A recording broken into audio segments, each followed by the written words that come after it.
Hey everyone! In today's video, I'll show you exactly how to create your IB referral links inside GatesFX in just a few steps.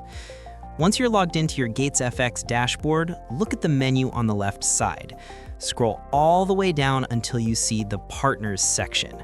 When it expands, click on Marketing Tools, and then select Links.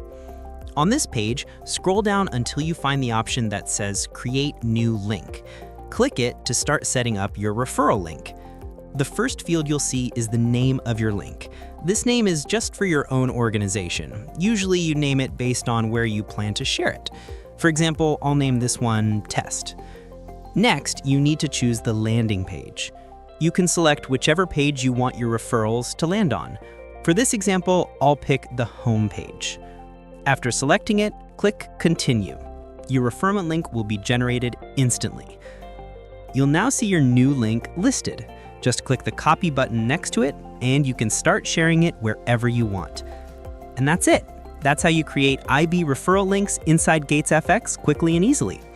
If this video helped you out, don't forget to subscribe to the channel, and I'll see you in the next one.